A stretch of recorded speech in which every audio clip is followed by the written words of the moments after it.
Salut à tous, deuxième petite vidéo sur la sécurité défensive. Aujourd'hui, toujours dans les Sherlock, nous allons faire cette box là, Phantom Check. Donc voilà, pour le scénario, on va le revoir ici. Donc Talon soupçonne que l'attaquant a effectué des vérifications anti-virtualisation pour éviter d'être détecté dans les environnements sandbox. Votre tâche consiste à analyser les journaux d'événements et à identifier les techniques spécifiques utilisées pour détecter la virtualisation. BitDoctor a besoin de preuves des vérifications de registres ou des processus exécutés par l'attaquant pour effectuer ces vérifications. Donc toujours pareil, téléchargement du fichier, donc un zip. N'oubliez pas le mot de passe qui est ici. Et on est parti pour les questions. Je suis toujours dans mon environnement Forensic ici avec mes outils. Ici, une fois dézippé, nous avons deux fichiers Microsoft Windows PowerShell et un autre PowerShell opérationnel en EVTX. Donc aujourd'hui, je vais utiliser Bento que je vais lancer comme ceci. Voilà. Et on va pouvoir lancer les logs, si je me trompe pas. Full Event Log et View 64. Voilà. Et on va choisir. Alors ici, pensez bien à vous mettre que c'est un file à part. Ici, le chemin. Et on va aller sélectionner. Donc, je suis bien sur le bon dossier. On va prendre, je pense, le deuxième. Ok. Voilà. Ok, allez, c'est parti. Première question.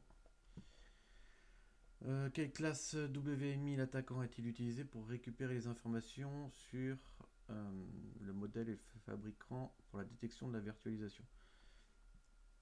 Bon, ici il y a déjà les réponses, parce que c'est déjà des boss que j'ai faites. Donc on va utiliser ici les logs PowerShell et on va surtout utiliser, alors juste pour, vous voyez ici, exécuter une commande distante. Vous voyez que là il n'y a rien. Par exemple ici, vous voyez que là il y a des commandes qui ont été faites. Ici aussi, ainsi de suite. Après vous pouvez fouiner, quoi. Il n'y a pas de, voilà. Parce qu'il y a exécuter. Qu'est-ce que vous avez d'autre aussi? Exécuter. Voilà, après il y a les protocoles, démarrage de la console PowerShell, exécution de pipeline. Donc pour que ce soit plus simple ici, on va utiliser le menu recherche. Et ici, alors on nous demande tout ce qui est WMI. Alors si on fait une petite recherche pour trouver quelle commande peut être utilisée dans cette situation en PowerShell pour nous aider ce que pourrait faire l'attaquant. Donc moi j'ai fait une petite recherche commande PowerShell pour savoir les virtual machine WMI. Donc ici vous voyez on a le site de Microsoft qui nous dit avec get WMI object, on a cette information là. Donc si je prends du coup cette commande que je vais mettre ici dans ma barre de recherche, ça peut nous aider. Et effectivement on a cette info là qui nous tombe. Donc name class value win32 computer system. Donc ça c'est l'information. Donc c'est ce que c'est la réponse à notre première question. Win32 compte. Quelle requête WMI l'attaquant a-t-il exécuté pour récupérer la valeur de température actuelle de la machine? Alors même principe pour la commande PowerShell, hein. Vous pouvez faire votre petite recherche. Si je teste avec cette commande ici, je tombe sur ça. Donc voilà, on a pareil ici la value. Donc select tout ça, température, thermal zone température.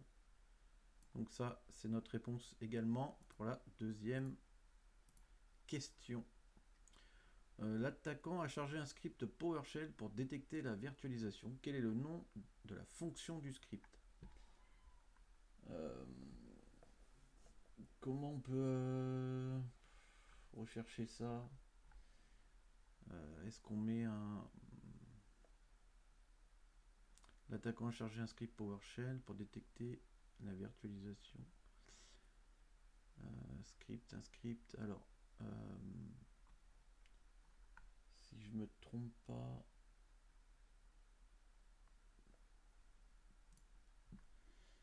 on va aller exécution playtime. Est-ce que si je mets VM ici, on va voir ce qu'on peut trouver.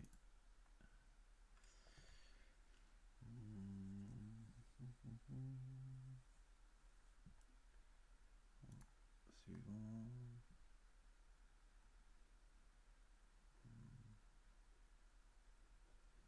Est-ce que là-dedans on a quelque chose? Mémoire.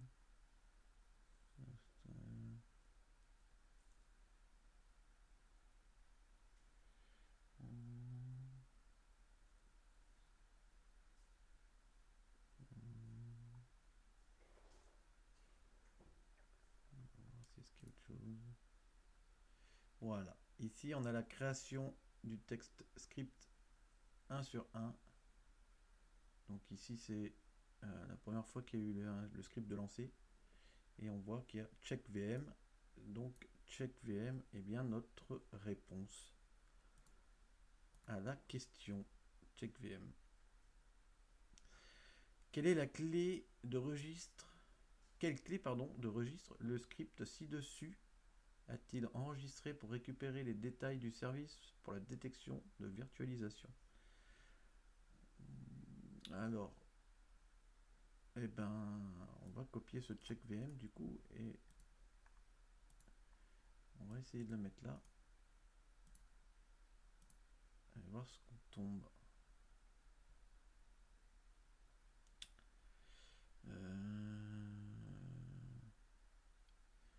La clé de registre, check VM. Ici, qu'est-ce qu'on a? Check VM.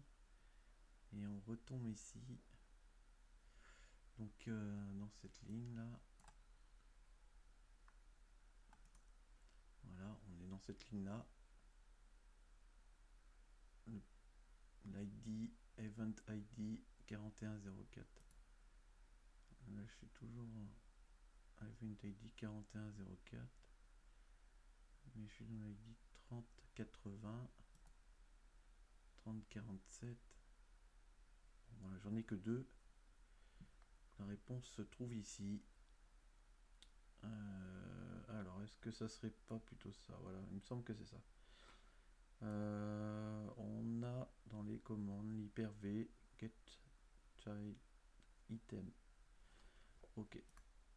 Donc, ceci est notre réponse. Voilà. Donc, voici la clé de registre qui a été changée. Contrôle 7001 service. Voilà, c'est ça, la clé de registre. Le script de détection de VM peut également identifier VirtualBox. Quel processus compare-t-il pour déterminer si le système exécute VirtualBox?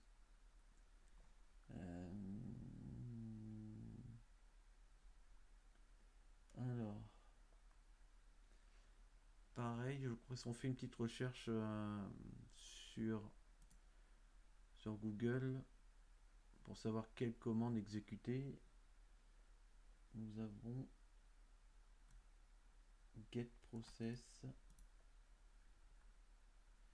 Et si je fais donc get process process ici. Voilà, celle-là. Je devrais tomber sur des choses. Get process. Ici. Du PowerShell. Ici.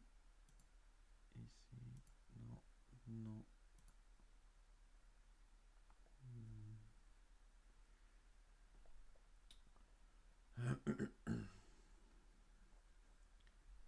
J'ai l'impression qu'on tombe un peu sur les mêmes choses que tout à l'heure.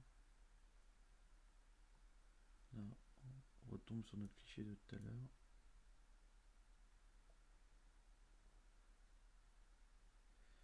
On a des exés ici. On va faire suivant, voir. Non, non, non, non. On retombe ici. Alors.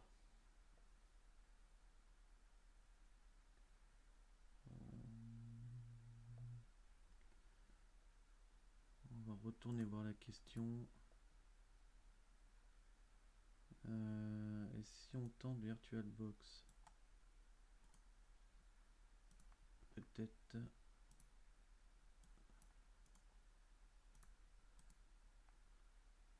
Alors. Ici déjà on a des choses.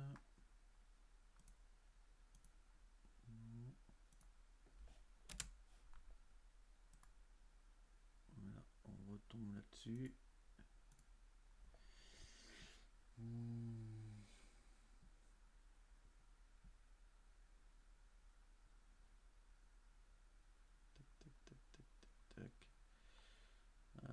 Si, voilà, c'est ça. Get process. Ici, on a get process et on a les deux exécutables vboxservice.exe ou vboxtray.exe. Donc ici, on a notre réponse. Donc c'était bien avec get process, ouais. C'est ça. Mais c'est dommage que ça ne me le mette pas en surbrillance. Bon, bref. Donc ici, on a nos réponses. Le script de détection de VM affiche toute détection avec le préfixe ceci éteint. Quelles sont les deux plateformes de virtualisation détectées par le script? Donc, alors, on est assez clair sur ça. Par contre, on va mettre en anglais.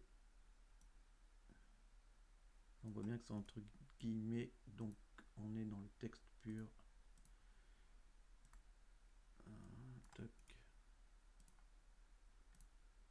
Alors, et ben voilà, ok. Ici, nous avons nos deux outils de virtualisation, Hyper-V et VMware. Voici nos deux réponses ici. Et du coup, le lab est terminé. Voilà. Donc c'est assez court, hein, c'est vraiment de la recherche d'informations. Bah écoutez, à la prochaine pour un autre lab. J'espère que ça vous plaît. N'hésitez pas à vous abonner, ça fait toujours plaisir. Et prenez soin de vous. Allez, ciao, à plus tard.